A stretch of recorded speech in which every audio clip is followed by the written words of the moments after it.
A queda de Jezabel. A profecia que terminou em sangue. Imagine uma mulher tão poderosa que nem mesmo um rei ousava contrariá-la. Imagine uma rainha que transformou a adoração de um povo inteiro, que se opôs aos profetas do Deus vivo, perseguiu os justos sem hesitar. Agora, imagine essa mesma mulher sendo atirada de uma janela por seus próprios servos e devorada por cães. Sim, essa é a história de Jezabel, um nome que ainda hoje carrega o peso da traição, da idolatria e da queda brutal diante da justiça divina.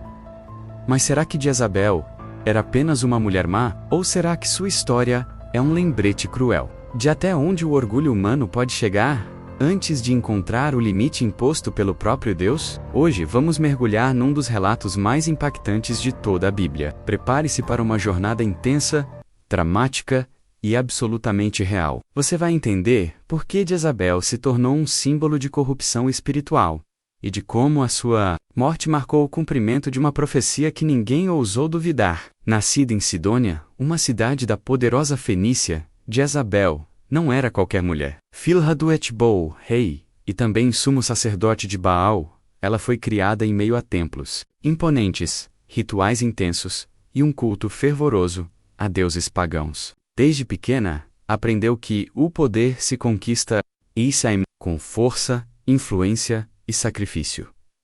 Você consegue imaginar crescer, acreditando que sacrifícios humanos agradam aos deuses, que quanto mais sangue derramado, mais bênçãos. Esse era o mundo de Jezabel.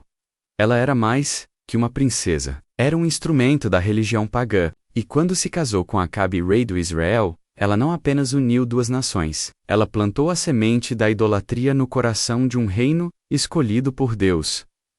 Mas será que Jezabel pretendia apenas manter sua fé? Ou, desde o início ela sabia que queria destruir a adoração ao Senhor de Israel? Ela era ambiciosa, determinada e estrategista. Aprendera desde cedo a arte da manipulação e da diplomacia. Sidônia era uma terra de comércio, e sua elite sabia negociar com reis e mercadores. Jezabel aplicava essas habilidades com maestria, e ao assumir seu posto como rainha, ela rapidamente percebeu a fragilidade da fé do povo de Israel.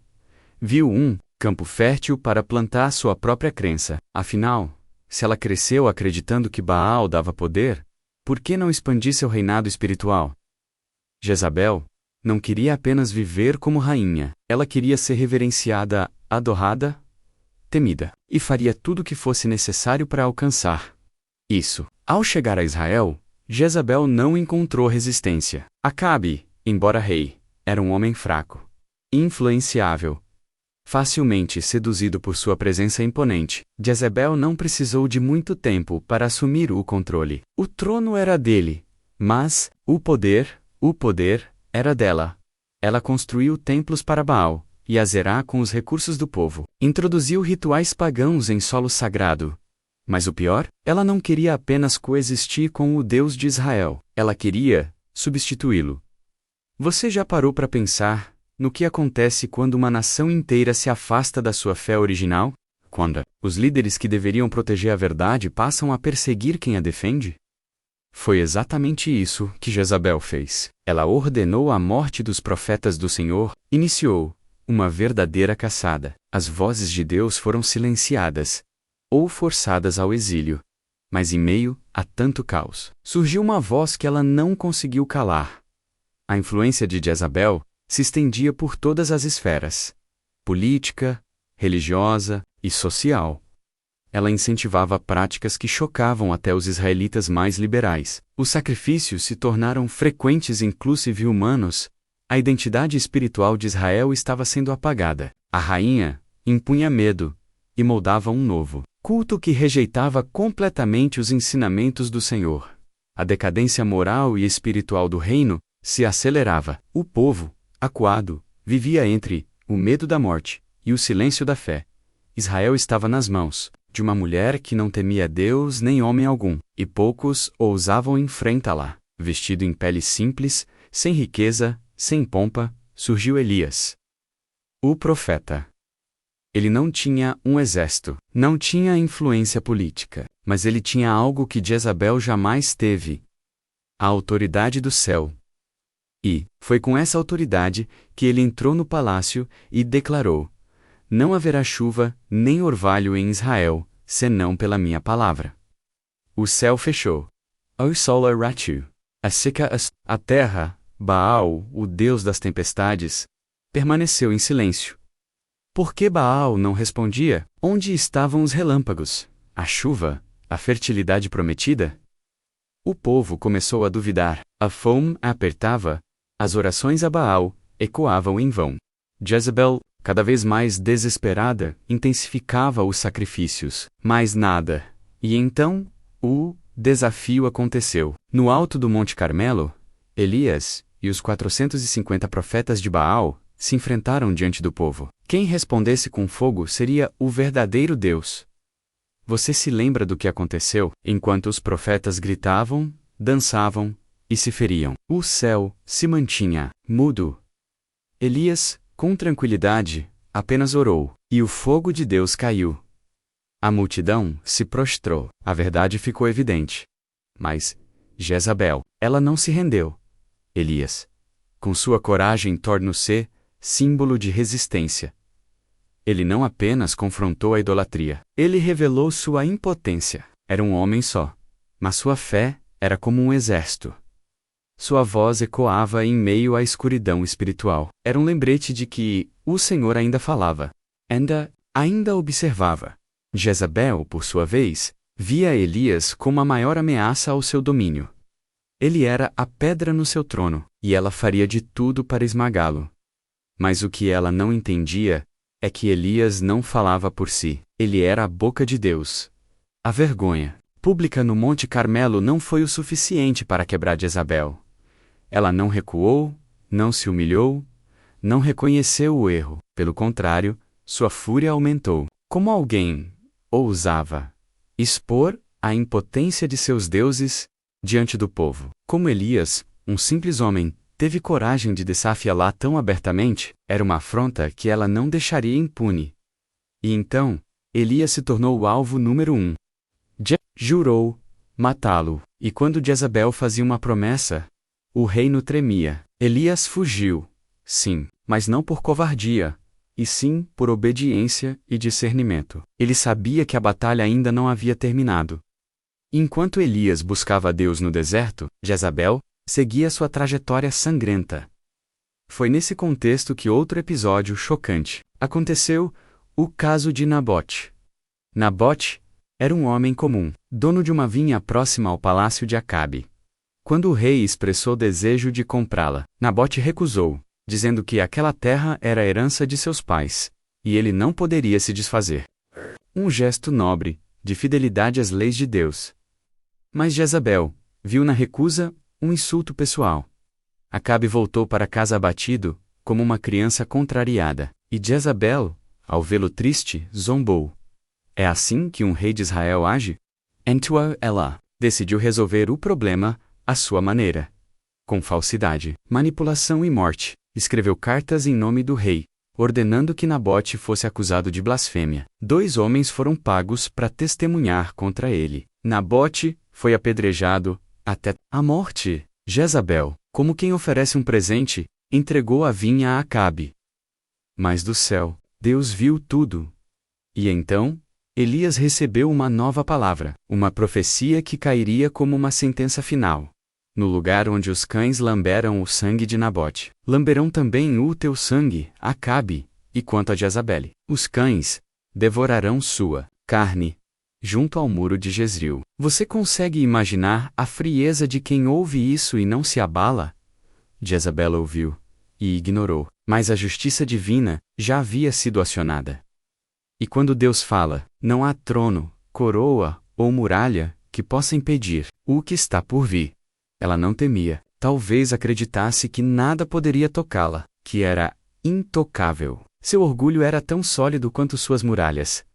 Mas toda muralha, por mais imponente, um dia pode ruir. E a queda, quando vem de tão alto, é devastadora. Os anos passaram. Acabe morreu em batalha, e Jezabel permaneceu no poder, agora como matriarca de um reino mergulhado na idolatria. Seus filhos assumiram o trono, mas era ela quem continuava a influenciar os rumos da nação.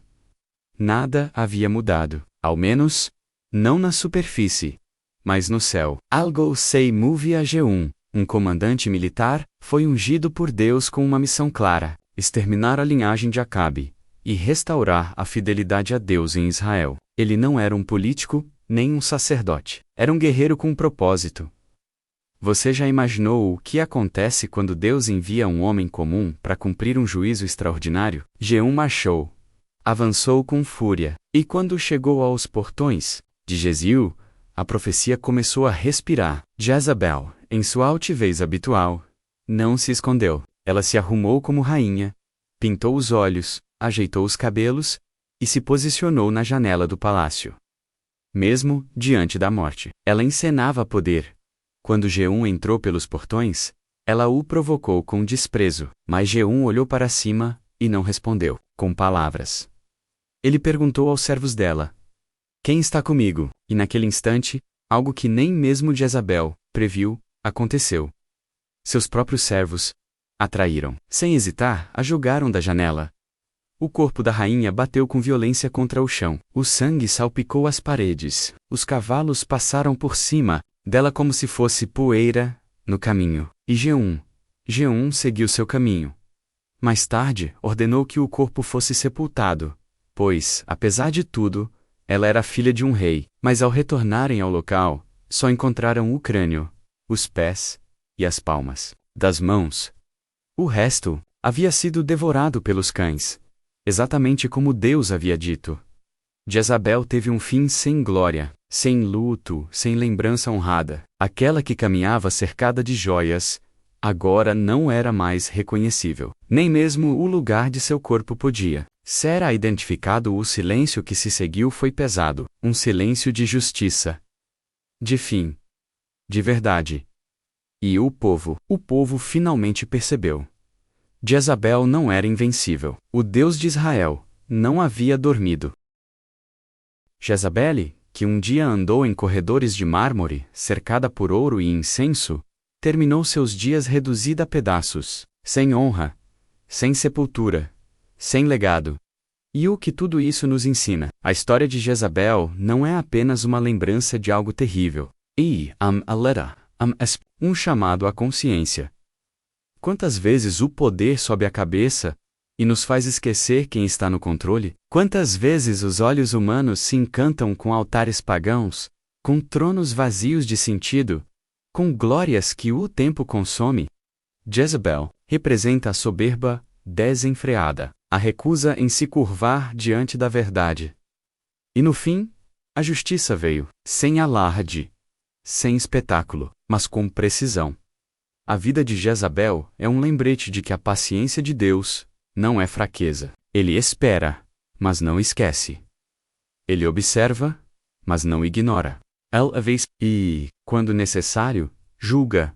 Sua queda não foi apenas política, foi espiritual. Um símbolo do que acontece com aqueles que desafiam diretamente o Senhor e sua morte. Foi a prova de que nenhuma arrogância resiste ao tempo. Nenhum império sobrevive à verdade. Jezabel virou pó, e sua história virou lição. Talvez você esteja se perguntando: por que essa história é tão impactante mesmo depois de séculos? Porque ela fala sobre algo que nunca muda: o coração humano. Diante da idolatria, da manipulação, da perseguição e da arrogância, Deus respondeu com firmeza. E se respondeu naquela época, por que hoje seria diferente? Que a história de Jezabel nos sirva como lembrança e como advertência, que jamais nos esqueçamos.